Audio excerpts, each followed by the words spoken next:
اور وہ ہے آپ سے دستبرداری۔ جب آپ ہسپتال سے لائی گئی تھی محض 3 دن کی تھی، جب سے آپ میری ساتھی رہی ہیں، آپ کے علاوہ احان علی نے کسی کو اپنے قریب بھٹکنے تک نہیں دیا۔ دوستی تو بہت دور کی بات ہے، تو آپ سوچ بھی کیسے سکتے ہیں کہ وہ آپ کی زندگی میں کسی اور کو قبول کر لے گا؟ ہرگز بھی نہیں۔ آپ تو یہ رشتہ ہر قیمت پر جڑ کر رہے گا، چاہے آپ چاہیں یا نہیں۔ احان سرخ آنکھیں اس کے وحشت زدہ چہرے پر گاڑی نیچی آواز میں گراتا رہا۔ بہت کچھ باور کر آ گیا تھا۔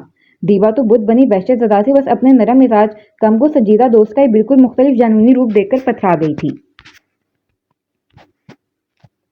اب جائیں، اپنے لہجے کی معذرت نہیں کروں گا، کیونکہ میں منافق نہیں، دل اس عمل کو برا نہیں کہتا، تو منہ سے معافی کا کیا جواز بنتا ہے؟ ہاں، نرمی سے اسے سائڈ ہٹاتا دروازہ کھول کر واش روم میں بند ہوا تھا، جبکہ دیوا اب بھی وہیں پتھرائی کھڑی تھی۔ اس نے بس احان کو اکسانے کے لیے اس کی ہاں میں ہاں ملائی تھی، لیکن یہاں سب الٹا ہو گیا تھا۔ اسی لیے تو کہتے ہیں انسان کو اپنا ہر لفظ سوچ سمجھ کر ادا کرنا چاہیے، کیونکہ ادا ہوئے لفظ لوٹ کر نہیں آتے، آتا ہے تو صرف مقابل کا رد عمل، جو احان کا آیا تھا اور مستقبل میں آنے والا تھا۔ اب اگلا سین۔ 20 سال سے یہ کام کر رہا ہوں، آج تک میرا بال پکڑا جانا تو بہت دور کی بات ہے، کبھی کسی کو شک تک نہیں گزرا۔ پھر میری ٹرک کی تلاشی کیسے ہوئی؟ میرا کروڑوں کا مال پکڑا کیسے گیا؟ دیکھ انسپیکٹر ہوگا تو اپنے تھانے میں، چودھری کے لیے تو بس ایک ذریعہ ہے اس کے مال کو بحفاظت محفوظ مقام تک پہنچانے کا، جس کا تجھے چودھری تیری سوچ سے بھی بڑھ کر چارہ ڈالتا ہے۔ پھر یہ مخبری کیسے ہوئی؟ چودھری ٹیبل پہ دونوں ہاتھ جمائے سامنے خوفزدہ سے انسپیکٹر پر جھکا، پوچھ کم دھاڑ زیادہ رہا تھا۔ اس کی قید و غضب سے سرخ ہوئی آنکھیں اس پر دھاڑا انسپیکٹر سہم کے اپنی جگہ کھڑا ہوا۔ بکواس کر ورنہ میرے بندے اوپر کا ویزا بہت اچھا لگاتے ہیں، جانتا ہے نا؟ چودھری تمسخرے انداز میں بولا، جس پر مقابل کی جان سوکھی تھی۔ نہیں چودھری سرکار، میرا یقین کریں، آپ کی ٹرکوں اور مال کا سن کر میں اپنے سارے کام چھوڑ کر ٹول ناکے پر پہنچنے نکلا تھا، لیکن راستے میں کمشنر صاحب زبردستی مجھے لے کر اپنے آفس کے لیے نکل گئے۔ میں نے چودھری کی دہاڑ انسپیکٹر کی باقی کی صفائی حلق میں دم توڑ گئی۔ بکواس بند، حرام خوری کرتے ہو میرے یہاں اور دم ہلاتے ہو اپنے کمشنر کے آگے۔ جانتا ہے تو تیری ذرا سی کوتاہی کی وجہ سے زندگی میں پہلی بار چودھری کے کروڑوں کا نقصان ہونے کے ساتھ اسے تھانے کے چکر لگانا پڑا ہے، 1-2 ٹکے کے وردی والے کے آگے صفائی دینی پڑی ہے۔ وہ تو شکر کر وقت پر منسٹر نے داؤ کھیل کر میرے 5 ٹرکوں کے ساتھ مجھے بھی شک کے گھیرے سے نکال کر ان 5 ڈرائیور کو حوالات کے اندر کروایا، ورنہ تیری لاش کے چیتھڑے چیل کبوت تک کو نصیب نہیں ہونے دیتے۔ چودھری کے سر ٹھنڈے دھار انداز میں گرانے پر انسپیکٹر صرف خشک لبوں پر زبان پھیر کیا تھا۔ اب یہاں کھڑے کھڑے کے آپ نے قبر کھودنے کا ارادہ رکھتا ہے؟ جا کر معلوم کر کون تھا جس نے چودھری کے ٹرکوں کی تلاشی لے کر اپنی موت کا ذریعہ تلاش کیا ہے، اور خبر پکی چاہیے مجھے کہیں کوئی جھول رہا تو دوبارہ یہاں آنے سے پہلے اپنی بیوی کو سفید چادر چڑھا کر آنا۔ چودھری کے حکم پر انسپیکٹر سر پر پیر رکھ کر وہاں سے بھاگا تھا۔ جانتا تھا تلاشی لینے والے کا نام، لیکن زبان پر نہیں لا سکتا تھا، کیونکہ اگر چودھری جرم کی دنیا کا بادشاہ تھا تو مقابل بھی انصاف کی دنیا کا شہزادہ تھا۔ ہو کون سکتا ہے آخر؟ ہو کون سکتا ہے؟ میری آدمیوں میں تو اتنی جرت نہیں کہ میرے آگے سر اٹھا لیں، مخبری کرنا تو خیر بہت دور کی بات ہے، اور ان پولیس والوں کی اتنی اوقات نہیں کہ مجھ سے آنکھیں ملا کر بات کر لیں۔ تو میری ٹرک پر تیری نظر کیا خاک ڈالیں گے پھر؟ کون؟ ہاں وہ۔ چودھری اضطرابی کیفیت میں ادھر سے ادھر ٹہلتا دماغ کے گھوڑے دوڑاتا اس مقبر کا اندازہ لگانے کی کوشش کر رہا تھا، جب یکایک دھماکہ ہوا۔ آج صبح 9 بجے ہی چودھری کے اناج سے بھری ٹرک میں ہمیشہ کی طرح خفیہ طور پر مال چھپایا گیا تھا، کروڑوں کا مال پکڑا گیا تھا۔ 20 سال کے دورانیے میں پولیس کی نظروں میں آیا یہ مال چودھری کے دم پر لات رکھنے کے مترادف تھا، جس پر چودھری بلبلا اٹھا تھا، لیکن اس کی اوپر تک پہنچ کی وجہ سے وہ بڑی آسانی سے سب سے نکل گیا تھا، کیونکہ 5 ڈرائیوروں نے پولیس کے سامنے اعتراف کیا تھا کہ گو ڈاؤن سے نکلنے کے بعد انہوں نے یہ مال اٹھایا تھا۔ ان کی جھوٹی گواہی سے چودھری تو کچھ وقت کے لیے بچ گیا تھا، لیکن پولیس حرکت میں آ گئی تھی، جو چودھری کے لیے اچھی بات بالکل نہیں تھی۔ اس لیے وہ اصل مخبر تک پہنچنا چاہتا تھا، جو اتنا آسان نہیں تھا، لیکن کلیو اسے مل گیا تھا۔ انور کہاں جا مرے ہو حرام خور؟ چودھری کے زور زور سے چلانے پر انور حواس باختہ سا اندر داخل ہوا تھا۔ سلام سرکار۔ انور نے سر جھکا کر اپنی آمد کا پتہ دیا۔ اپنی سلامتی اپنی جیب میں رکھ اور بتاؤ اس گو ڈاؤن میں گھسی گالی کا کچھ پتا چلا کہ نہیں؟ مجھے پورا یقین ہے اس مخبری کے پیچھے وہی ہے۔ چودھری بھپرے شیر کی طرح چکر کاٹتا کچھ یقین انداز میں بولا، جس پر انور نے ہونٹوں میں زبان پھیری تھی۔ سرکار، اس نے سب اتنی صفائی سے کیا کہ پیچھے کوئی سراغ ہی نہیں چھوڑا، یہاں تک کہ قدموں کے نشان تک نہیں ملے اس کے، اور گاؤں سے معلوم کرنے پر بھی کوئی نیا شخص بھی ان دنوں یہاں دیکھا نہیں گیا۔ میں پچھلے 1 مہینے سے اسی تلاش میں ہوں، لیکن انور نے بس سر جھکا دیا جب چودھری چلتا ہوا اس کے سر پر پہنچ کر اس کا کالر دبوچ گیا۔ لیکن تجھے کچھ نہیں معلوم ہوا ہے نا؟ چودھری کے سرد انداز میں انور کی پیشانی پر خوف کے مارے پسینے کی بوند نمودار ہوئی تھی، کیونکہ چودھری کا ایسا رویہ خطرے کی گھنٹی ہوتا تھا۔ پھر تو تجھے اس گالی کا بھی کوئی خبر نہیں ہوگا۔ یقیناً میرے عزیز جان بھانجے کو بھی تو نے اس کا جنت رسید ماں باپ تک نہیں پہنچایا ہوگا، ہے نا؟ چودھری اس کے کالر پر اپنے پکڑ کمزور کرتا بڑے آرام سے سوال کر رہا تھا، جو انور کے لیے بالکل ٹھیک نہیں تھا۔ اس کا معلوم ہو گیا ہے سرکار، لیکن 1 مہینے کے قریب سے وہ بچہ اس ڈے کیئر سینٹر پر نہیں لایا جا رہا، اور اس ڈاکٹر کا فلیٹ بھی مکفل ہے۔ میں خود کئی بار وہاں گیا ہوں۔ انور منمنایا۔ اور وہ ڈاکٹر کہاں مکفل ہے؟ چودھری نے اب کے مکمل اپنے ہاتھ انور کے گریبان سے ہٹا لیے تھے۔ ہسپتال میں۔ چودھری کی گن سے نکلی گولی انور کے بازو کو چیرتی ہوئی پیچھے دیوار میں جا کر پیوست ہوئی تھی، اور پورا کمرہ انور کی دل خراش چیخ سے گونج اٹھا تھا، جس پر چودھری کے چہرے کا سکون دیکھنے لائق تھا۔ اب تجھے خود علاج کی ضرورت ہے تو مجھے یقین ہے تجھے یاد رہے گا کہ چودھری کو اس ڈاکٹر کے ساتھ اس گالی کی موت کی خبر سننی ہے، ورنہ مجبوراً تیری چیخ سے کام چلانا پڑے گا مجھے۔ چودھری پسٹل سائڈ پر رکھ کر نیچے زمین پر گھٹنوں کے بل بیٹھ کر درد سے دوبھر ہو رہے انور کا گال تھپتھپاتے ہوئے بولا، جس پر انور نے سرخ چہرے کے ساتھ صرف سر ہلایا تھا۔ اب اگلا سین۔ یہ ڈاکٹر آخر اپنے آپ کو سمجھتی کیا ہے؟ ڈیڈ، مجھے ضدی ہٹ دھرم کہتے ہیں، شاید انہوں نے اپنی بہو کی ہٹ دھرمی ابھی تک ملاحظہ نہیں کی۔ حشام غصے سے فون سامنے ٹیبل پر پٹکتا ہوا اونچی آواز میں بڑبڑایا جب گلاس کھول کر رافع اندر داخل ہوا تھا۔ کیا ہوا دولہے راجا؟ شادی کو 1 مہینہ نہیں ہوا ہے، ولیمے میں 5 دن باقی ہیں، اور پیشانی پر شکنیں ایسی ہیں جیسے 4 بچوں کے بعد ہم مرد حضرات کی ہوتی ہیں۔ کوئی مسئلہ ہے تو بتا، لیکن اس طرح دکھی آتما مت بن۔ مطلب 5 دن بعد ولیمہ ہے تیرا؟ مووی میں تیری 7 دن کی باسی شکل دیکھ کر آنے والی جنریشن ڈر جائے گی۔ رافع شوقی سے بولتا ہوا حشام کے سامنے چیئر پر ٹک گیا تھا۔ کہیں بنا ہی نہ لے محترمہ میرے ساتھ مووی۔ حشام نے برا منہ بنایا۔ کیا ہو گیا یار، کیوں ایسے برے برے منہ بنا رہا ہے؟ رافع اس کی شکل دیکھ سیدھا ہوا۔ ہونا کیا ہے، محترمہ نے جو قسم اٹھائی ہے کہ دنیا چاہے ادھر کی ادھر ہو جائے، انہوں نے میری بات سے انحراف ہی کرنا ہے، مجھے سب کی نظر میں مشکوک ہی کرنا ہے، وہی کر رہی ہیں، اور کیا؟ حشام نروٹے پن سے کہتا یوں ہی سامنے رکھی فائل اٹھا کر گردان کرنے لگا۔ او بھائی، غور سے دیکھ مجھے، میں کوئی ساس نہیں ہوں تیری جو تو نخریل دماد بنا بیوی کی شکایتیں لگا کر ہمدردی بٹورنے بیٹھ گیا۔ چپ چاپ سے مسئلہ بتا، کیا ہوا ہے؟ بھابھی سے کوئی جھگڑا وغیرہ ہوا ہے تو بتا دوں، میں بھابھی کی سائڈ ہوں، کیونکہ جھگڑا بلا شبہ تیری طرف سے شروع ہوا ہوگا، وہ تو بھلی مانس کیا تجھے کچھ کہیں گی۔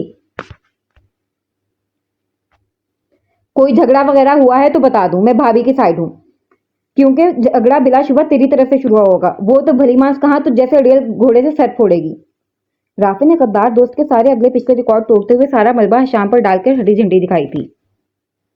شرم تو تجھے ذرا نہیں آئی یوں منہ پر اپنے بچپن کے دوست سے بے وفائی کرتے ہوئے؟ حشام نے اپنی سیٹ سے کھڑے ہوتے ہوئے اسے شرم دلانی چاہی، جو شیشے کے ٹیبل پر فائل گول گھماتے ہوئے چکنا گھڑا بنا ہوا تھا۔ اور تیری اطلاع کے لیے بتا دوں، کوئی بھلی مانس نہیں ہے وہ ڈاکٹر، اعلیٰ درجے کی جیلس بنتی ہے، بلکہ 1 نمبر کی کھڑوس، لیڈی ہٹلر اپنے چلانے والی تیکھی مرچ ہے، جو جب بھی زبان کھولتی ہے میری مخالفت کے لیے ہی کھولتی ہے، اور اللہ بہتر جانتا ہے محترمہ کڑوا تو اتنا بولتی ہیں کہ کریلا اور نیم کو ملا کر جوس بنایا جائے تو موصوفہ کی زبان کا مقابلہ نہ کر پائے۔ خدا جانے میری ہر بات سے انحراف کر کے ڈاکٹر کو کتنے نوافل کا ثواب ملتا ہے۔ حشام تو جیسے بھرا پڑا تھا، بس رافع کے پوچھنے کی دیر تھی کہ پھٹ پڑا۔ ایسے منہ کھول کر کیا دیکھ رہے ہو؟ کوئی غلط بیانی سے کام نہیں لے رہا، میرا لفظ لفظ سچائی میں ڈوبا ہوا ہے، تیری طرح 21ویں صدی کا پہلا اور آخری جھوٹ بھلی مانس نہیں بول رہا۔